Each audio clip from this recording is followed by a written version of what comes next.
The mining colony on the dusty red world of Kepler 186f was a quiet place.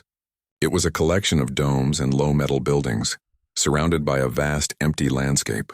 The people who lived there were mostly humans, with a few other alien species who liked the quiet life. Their job was to dig deep into the red ground to find special crystals. It was hard work, but it was peaceful. One of these people was a man named Jiho. He was a mechanic. His job was to fix things when they broke. The mining machines, the air processors, the door controls. If something stopped working, Jiho was the one who made it run again. He was a big man with strong, rough hands that were always a little dirty from grease.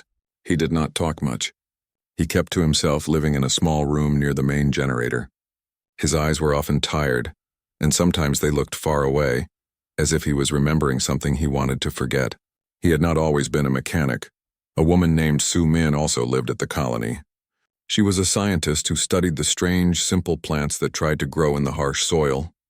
She was curious and smart, with a kind face. She was one of the few people who ever talked to Jiho. Sometimes she would bring him a hot drink and sit with him while he worked on a broken machine. She did not ask him about his past. She just liked the quiet company. He would listen to her talk about her plants, and for a little while, the faraway look in his eyes would fade. This quiet life did not last. It ended the day the sky tore open. There was no warning. One moment the sky was its usual pale pink. The next it was filled with dark, sharp shapes. The ships looked like pieces of a broken black mirror. They moved silently and quickly, blocking out the light. A deep, shaking hum filled the air, making the metal walls of the colony vibrate. Alarms began to blare.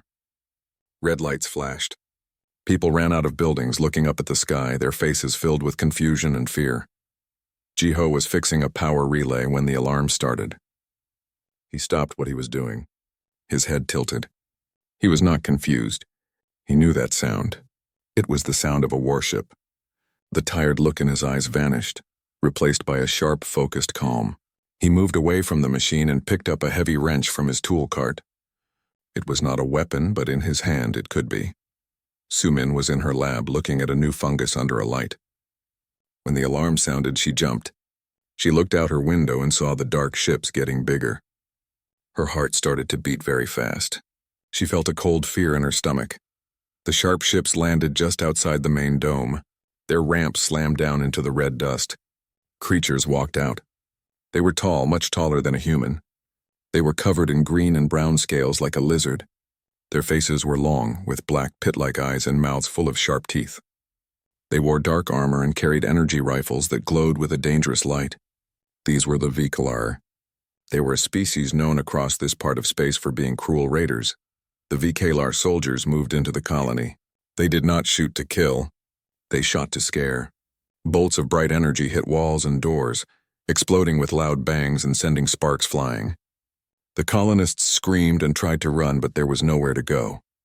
The soldiers herded them all into the large central yard, the place where people usually gathered for meals and meetings. Jiho let himself be pushed along with the crowd. He did not fight. He did not run. He walked with his head down, his shoulders slightly slumped. He held the wrench tightly, but he kept it hidden against his leg. His eyes, however, were busy. They moved quickly, watching the soldiers. He counted how many there were. He noted the way they moved, the way they held their weapons, which ones seemed to be in charge.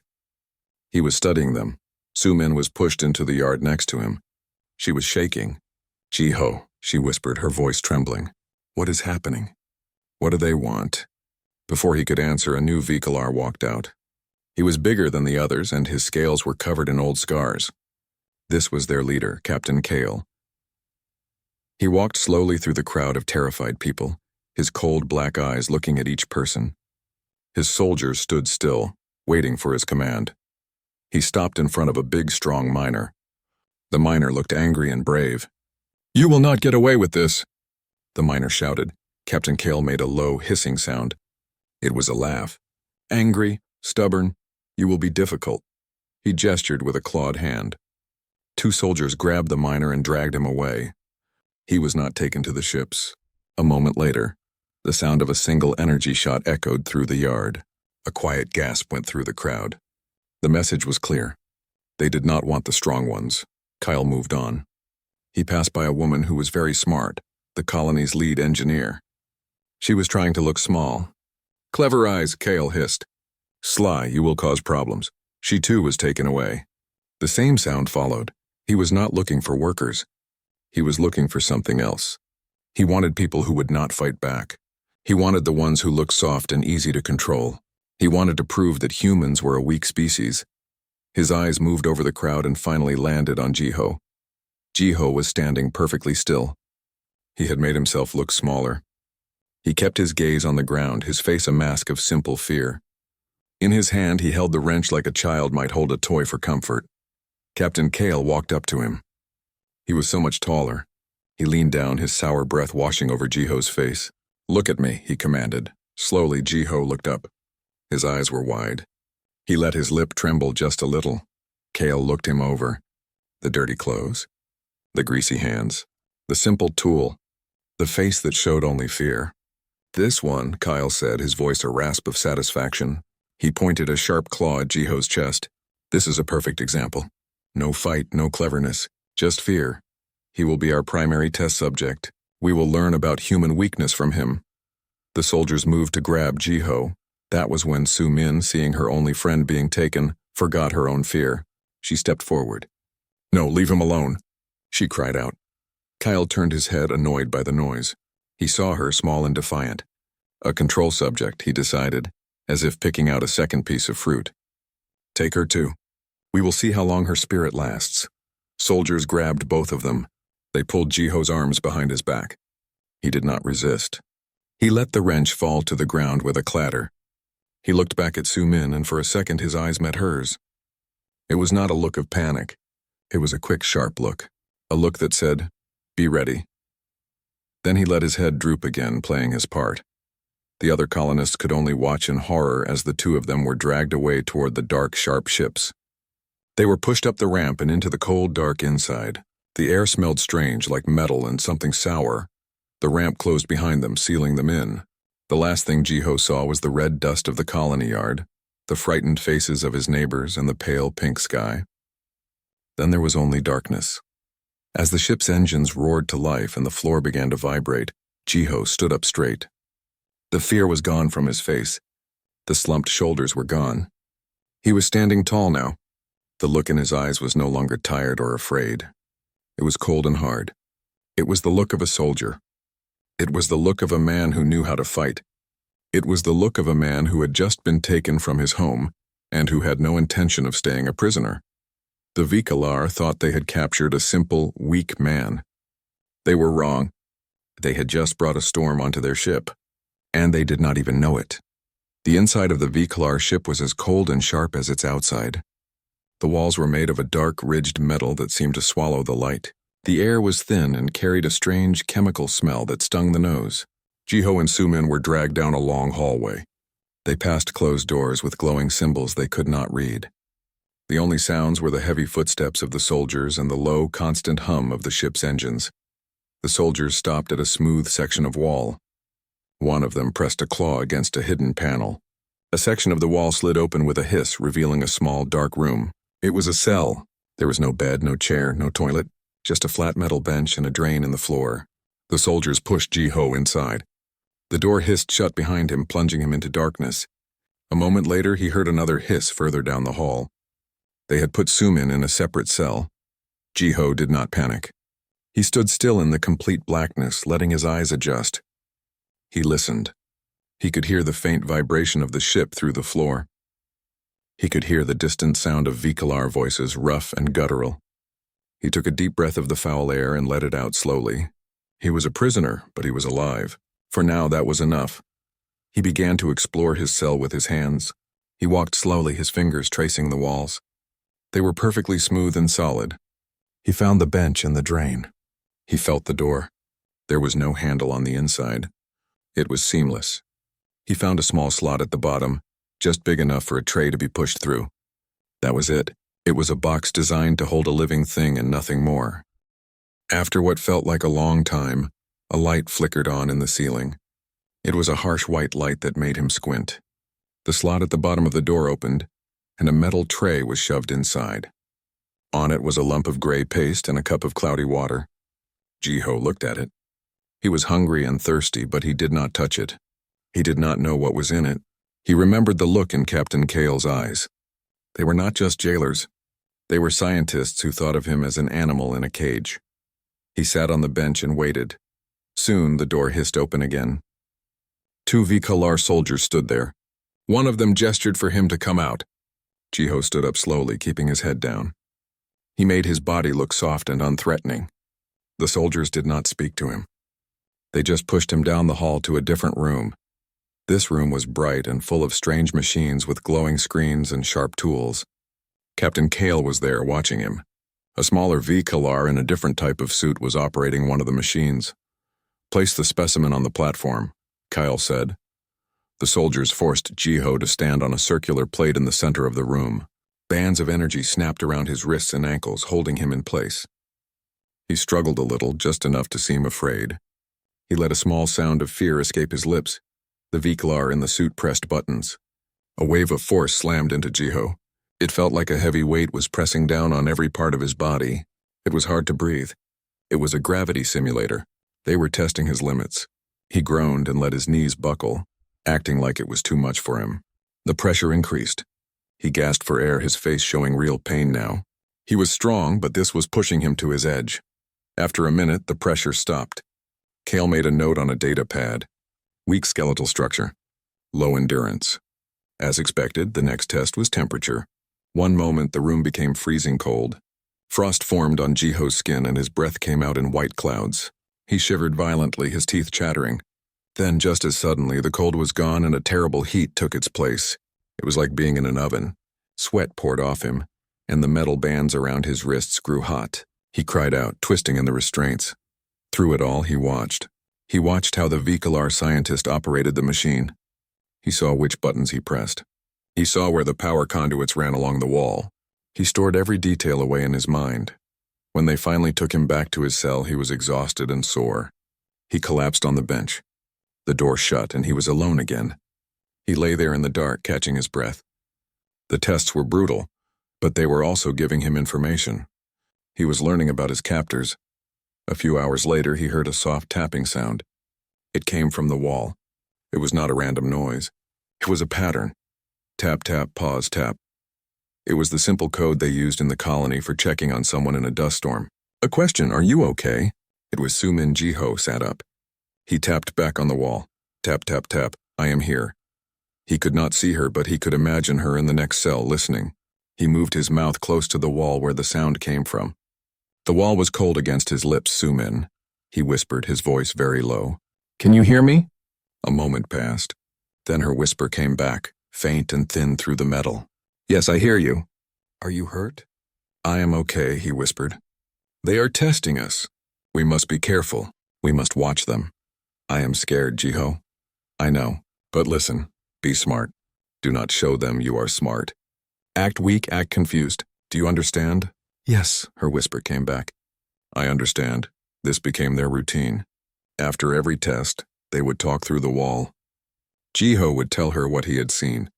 "The guard changes when the main light in the hall blinks twice," he whispered one time. "There are 3 soldiers on this level. One always stands near the door at the end of the hall." Sumin, in turn, used her scientist's mind to notice other things. "The air changes," she whispered back. "It gets drier before they come for us. I think the environmental controls are near our cells." One day, after a particularly hard test that left Jiho dizzy and nauseous, Sumin had more important news. "Jiho," she whispered, her voice excited. "I saw something. In the room where they tested me." There was a vent high on the wall. A kind of mold was growing around the edge. "I have seen it before. In my research. It is a type of space fungus. It is harmless to us. But for the Vikalar, I think it is very bad for their lungs. It is like a poison to them." Jiho listened carefully. This was not just an observation. This was a tool. "Can you get some?" he whispered. "I do not know," she said. "Maybe, if I had a reason to be near the vent. I could scrape some off." "Be ready," he whispered. "If you get a chance, take some, hide it. This is important." The days turned into a blur of fear and pain. The Vakalar seemed to enjoy their work. They tested how long Jiho could go without water. They played loud, painful noises into his cell. They showed him confusing lights that gave him a terrible headache. Through it all, he played his part. He cried, he begged. He acted broken. He was a perfect picture of human weakness. Captain Kale was pleased. He often came to watch, a smug look on his reptilian face. He would bring other Viklar officers to see the specimen. You see? He would hiss. This is the dominant species of their world. They are soft. They break easily. They feel too much fear. Our empire has nothing to fear from them. The other officers would agree. They saw only what Jiho showed them. They did not see the man underneath. They did not see his mind working, always working. They did not see him memorizing the patterns of the ship. They did not see him planning. During one of their whispered conversations, Sumin's voice was very weak. I do not know how much more I can take, Jiho. You can take more, he whispered back, his voice firm but kind. You are stronger than you think. We are going to get out of here. How? She asked, her voice full of doubt. I do not know yet, he admitted. But they are making a mistake. They think we are nothing. When your enemy underestimates you, that is when you can win. Be ready. Our time will come. He heard her take a shaky breath. Okay, she whispered. I will be ready. That night, lying on the cold bench, Jiho did not sleep. He stared into the darkness, his mind clear and cold. He thought about the gravity machine. He thought about the guard rotations. He thought about the mold Su Min had found. He put the pieces together in his head. He was a mechanic. He understood how things worked. And this ship, this prison, was just a machine. Every machine has a weakness. He just had to find it. The Viklar thought they were in control. They thought they were the hunters and he was the prey. But Jiho was not prey. He was something else. He was a patient man in a cage, and he was slowly, carefully looking for the lock. The days blurred together in a cycle of darkness, harsh light, and pain. Jiho's body was a map of new aches, but his mind remained sharp, a hidden tool he kept carefully polished. He continued to play his part for the Viklar. He flinched at loud noises. He stumbled during the gravity tests. He was the picture of a broken man. Su Min, following his lead, did the same. She let her hands shake. She spoke in a faint, confused whisper during her own tests. She even managed, during a test near the vent, to secretly scrape a small amount of the black mold into a fold of her clothing. She hid it in her cell, a tiny potential weapon. Captain Cal was delighted. His reports to his superiors were full of praise for his own cleverness. He had proven, he said, that humans were a species of little consequence. They were weak in body and spirit. He decided it was time for a final public test. He wanted to show his entire crew the worthlessness of their new subjects. He ordered a combat trial. Jiho and Su Min were taken from their cells not to the testing room, but to a large circular chamber. It was the ship's training arena. The floor was sand-covered metal. Around the top of the wall was a balcony where Viklar crew members could stand and watch. Today it was packed. Dozens of reptilian faces looked down, their black eyes curious and cruel. Captain Kale stood in a prominent spot on the balcony. He looked down at Jiho with a smug expression. Su Min was held by two soldiers off to the side, her face pale with fear. This is the final assessment, Kyle announced, his voice echoing in the chamber. We will see how a human responds to a real threat. A primal threat. A gate on the other side of the arena slid open with a loud clang. From the darkness beyond, a low growl emerged. A moment later, a creature stalked out into the light. It was a crawl beast, a predator from a high-gravity world. It was the size of a large bear, but built lower to the ground. It had 6 powerful legs ending in sharp claws. Its head was mostly mouth, lined with rows of needle-like teeth. Its skin was thick and leathery. It was known for its blind rage and its ability to tear through metal. The creature sniffed the air, its head turning toward Jiho. It let out a deep, rumbling growl and took a step forward, its claws scraping on the metal floor. The Viklar on the balcony leaned forward, eager for the show. They expected a short, bloody end. They expected screaming and a futile attempt to run. Jiho did not run. He stood perfectly still. The act, the slouch, the look of fear, it all fell away like a discarded coat. His body, which had seemed soft and clumsy, now looked coiled and hard. His face, which had shown only confusion, was now a mask of calm focus. His eyes, which had been downcast, were now locked on the beast, calculating and cold. A quiet murmur went through the Viklar crowd. This was not what they expected. The crawl beast charged. It was surprisingly fast, a blur of muscle and rage covering the distance between them in seconds. Jiho did not move until the very last moment. As the beast leaped jaws wide, he shifted his weight. It was not a jump backwards, but a smooth step to the side. The movement was fluid and precise, the movement of a trained fighter, not a frightened mechanic. The beast sailed past him, its teeth snapping shut on empty air. It skidded on the sand, turning quickly to face him again, confused and angrier than before. Jiho was already in a new stance, his feet planted, his body low. He had picked up a handful of sand from the floor. As the beast charged again, he threw the sand into its face. It was not to hurt it, but to distract it.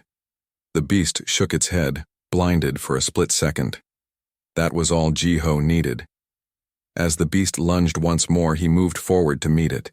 He did not try to punch it. He did not try to wrestle it. He used its own momentum against it. He dropped onto his back, sliding under its snapping jaws. As he slid, he drove his foot upwards into the beast's throat. A brutal, precise kick. The beast choked, its lunge turning into a stumble. It crashed to the ground beside him, thrashing. Jiho was on his feet in an instant. He did not wait. He saw his target. He stepped onto the beast's shoulder, placed his hands on its head, and with a sharp, powerful twist of his whole body, he broke its neck. The sound was a sickening crack that echoed in the silent arena. The beast went limp. The fight had lasted less than 10 seconds. Silence, complete, utter silence filled the training arena. The only sound was Jiho's steady breathing. He stood over the dead beast, his chest rising and falling calmly. He then slowly lifted his head. His eyes, cold and clear, scanned the balcony. They moved past the stunned crew, past the shocked soldiers, and finally locked directly onto Captain Kyle. He did not say a word. He did not need to. The look in his eyes was a message, clear and terrifying. It was a promise. It was a declaration of war. Captain Kale stared back, his smugness gone, replaced by a dawning, cold horror. He had not captured a simple man. He had not been studying a weak species. He had been tricked. He had brought a predator onto his ship. He had been judging a wolf and had mistaken it for a sheep. On the side of the arena, Su-min watched, her hand over her mouth. She was terrified, but she also felt a fierce, sudden hope. She had seen a glimpse of the real Jiho, and it was terrifying and wonderful. Kale could not speak for a moment. He finally found his voice, a ragged hiss. "Take him back to his cell, now." The soldiers, who had been standing as still as statues, jumped into action. They approached Jiho cautiously now, their weapons raised. They did not grab him roughly. They were afraid. They gestured for him to move. Jiho looked at them, then back at Kyle one last time. Then, he turned and walked calmly toward the door, the soldiers giving him a wide berth. Back in the darkness of his cell, Jiho did not sit. He stood in the center of the small room, his mind racing. The game was over. The Vikalar knew he was dangerous now. They would be more careful. They might even decide to kill him. He had to move soon. He heard the familiar tapping on the wall. It was frantic. Tap, tap, tap, tap. He tapped back calmly. "I am here." Jiho. Su-min's whisper was filled with awe and fear. "What was that?" "That was me," he whispered back, his voice low and steady. "No more acting. It is time to go." "How?" she asked. "They will be watching you closely now. They will be watching the wrong thing," he whispered. "They will be watching the man who fought the beast. They will not be watching the walls. They will not be watching the vents." He knelt down by the door. He felt along the seam where the door met the floor. It was tight but not perfect. During one of the early tests, he had managed to hide a small, sharp piece of broken plastic from a food tray. He had kept it hidden in a seam of his clothing. He pulled it out now. "What are you doing?" Su-min whispered. "Picking a lock," he whispered back. He worked the sliver of plastic into the tiny gap near the door's control mechanism. It was slow, delicate work. He could not see what he was doing. He had to feel it. He listened for the tiny clicks inside the mechanism. He thought about the wiring he had seen in the testing room, the way the VCLR technology fit together. He was a mechanic. He understood machines. After a long time, there was a soft, final click. The door to his cell hissed open. A sliver of dim hallway light cut into the darkness. Jiho did not move immediately. He listened. The hall was empty. The guards were probably still talking about what had happened in the arena. He slipped out of his cell like a shadow. He moved to Sumin's door. He repeated the process, his fingers moving quickly and surely. In less than a minute, her door hissed open. Sumin stood there, her eyes wide. She was holding a small dark clump of the mold she had collected. Jiho gave her a small grim smile. It was the first time she had seen him smile. It changed his face completely. "Ready?" he whispered. She nodded, her jaw set with new determination. They were no longer prisoners. They were stowaways on an enemy ship, and Jiho was no longer a captive. He was a hunter, and the hunt was just beginning. The ship was a different place when you were free to move in its shadows. The low hum was no longer a sound of captivity, but the heartbeat of a machine Jiho intended to break. The dimly lit hallways were no longer a prison but a hunting ground. He moved first, pulling Sumin back into the darkness of her empty cell. "Wait here," he breathed, his voice barely a whisper. "Do not make a sound." He slipped out alone, a ghost in the gloom. He returned a minute later holding two objects. One was a long, sharp metal rod like a tool for clearing jammed machinery. The other was a small, handheld device one of the guards had left on a ledge, a portable data scanner. They were not weapons, but in Jiho's hands, they could become them. "What is the plan?"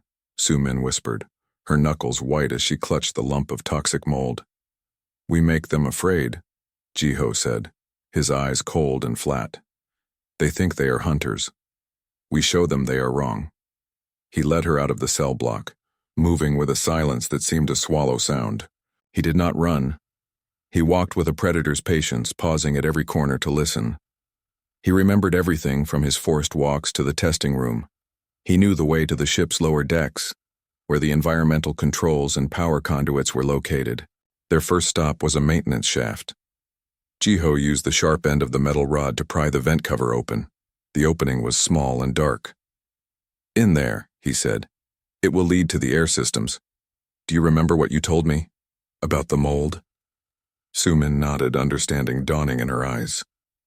"Their lungs. Find a main vent that feeds into their living areas. Scatter it, all of it." She crawled into the darkness without another word.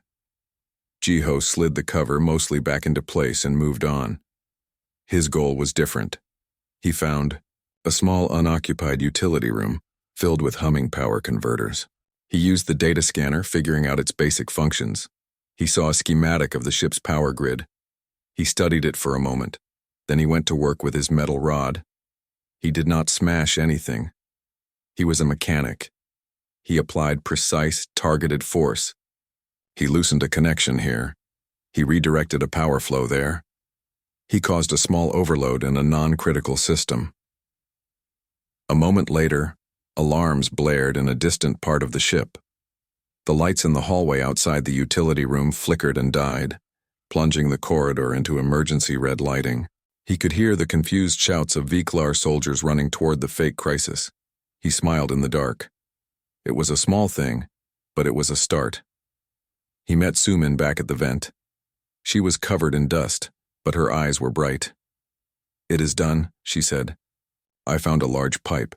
The air will carry it." "Good," Jiho said. "Now we wait for them to cough." The next phase was more direct. A lone VCLR soldier, confused by the alarm and the red lights, was walking down a corridor, checking door panels. He never saw Jiho. The man stepped out from a deep shadow, his movement a blur. There was no cry, no struggle. A sharp strike to the throat with the edge of his hand silenced the soldier. A precise blow to the head with the metal rod dropped him. Jiho caught the soldier before he hit the floor and dragged him into the shadows. He took the soldier's energy rifle. He examined it for a second, found the power cell and the trigger. It was simple, brutal technology. He handed it to Su-min. "Do you know how to use this?" he asked. She looked at the weapon, then at him, and shook her head. "Point this end at them," he said, his voice calm and instructional. "Pull this. Do not point it at me." Then he took the soldier's sidearm for himself. Now they were armed. The ship descended into chaos, and Jiho was the source.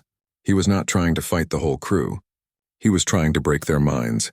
He used the ship's own layout against them. He would trigger a fire suppression system in one hallway, flooding it with foam, while he attacked from another. He used the ventilation shafts to move, appearing where he was least expected.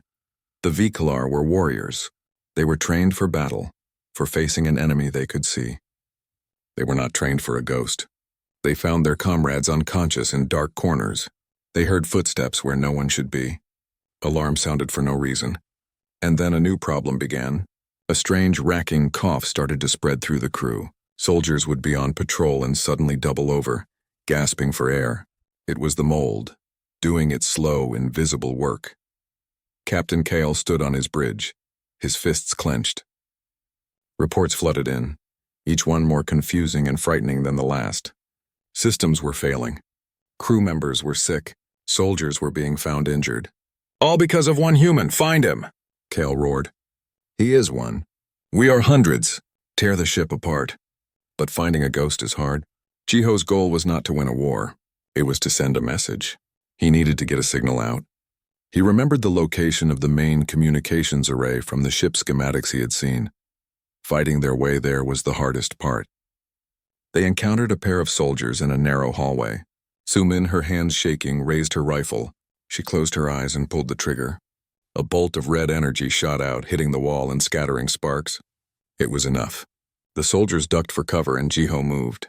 2 quick shots from his sidearm and the soldiers were down. He looked at Su-min. She was pale, but she gave him a shaky nod. She was still with him. They reached the communications room. It was empty. The operator probably called away to deal with another fake crisis.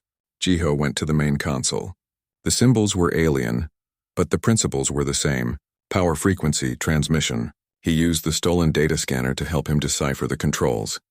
He input a set of numbers and letters. It was an old code, one he hoped someone would remember.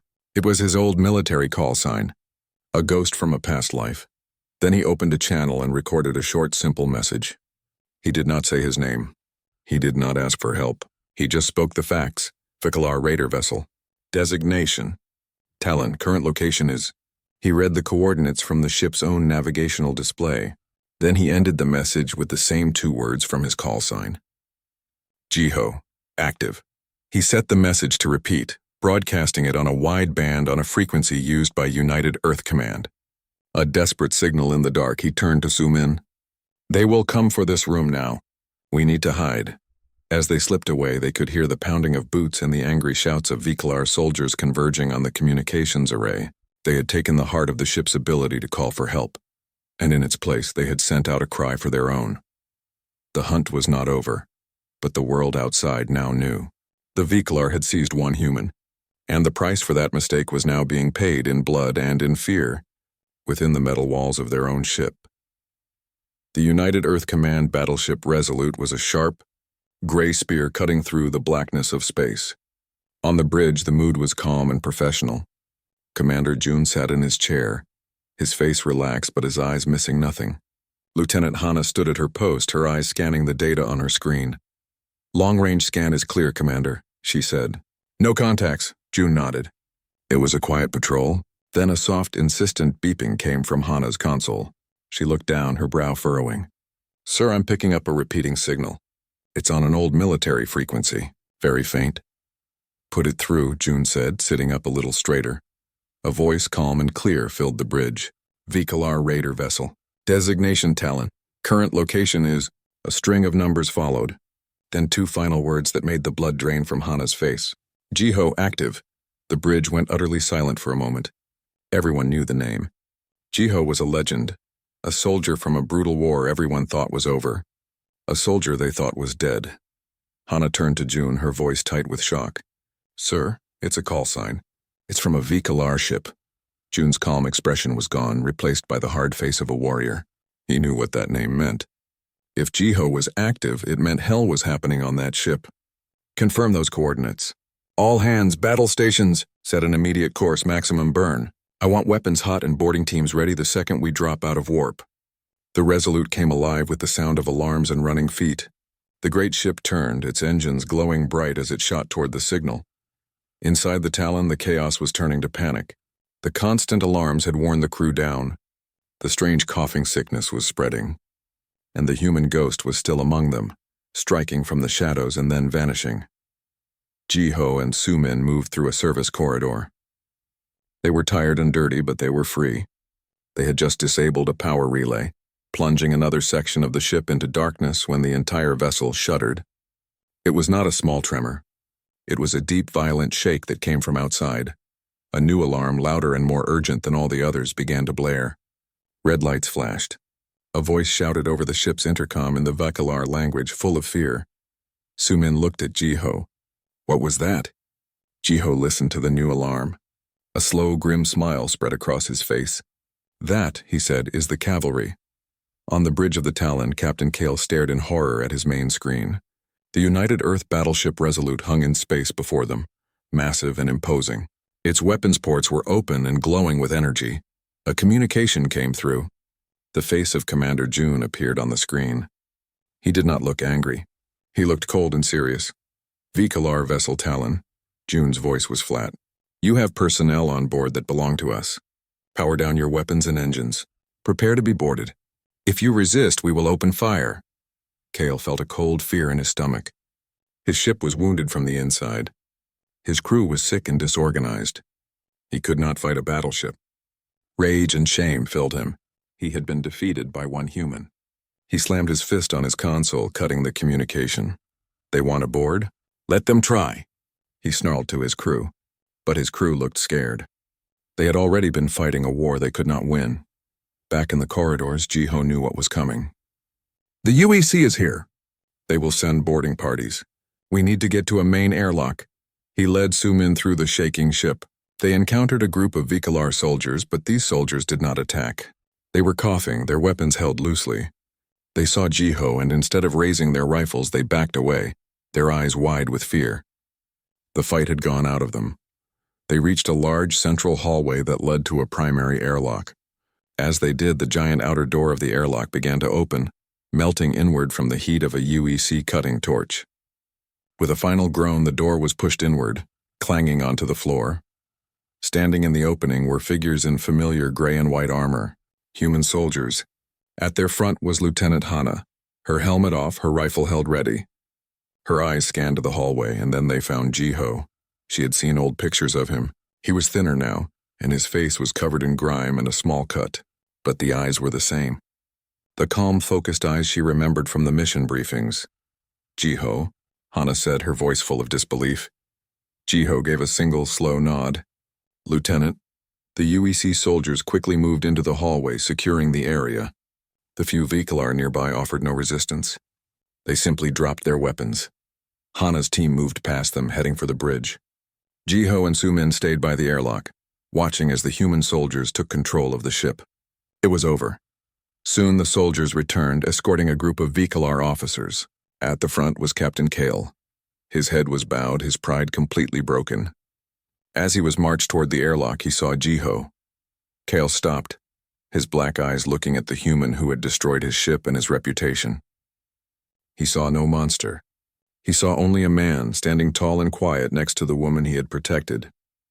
The man's clothes were dirty, but his posture was that of a soldier, home at last. Jiho looked back at him, his face showing no hate, no victory. It just showed that the job was done. Kyle was led away onto the Resolute, a prisoner in his own ship. Hana walked up to Jiho and Sumin. A medical team is waiting for you on the Resolute, she said, her voice softer now. You're safe. Sumin let out a long, shaky breath as if she had been holding it for weeks. She looked at Jiho, her eyes full of gratitude. Jiho looked past Hana, through the open airlock at the clean, well-lit interior of the human ship.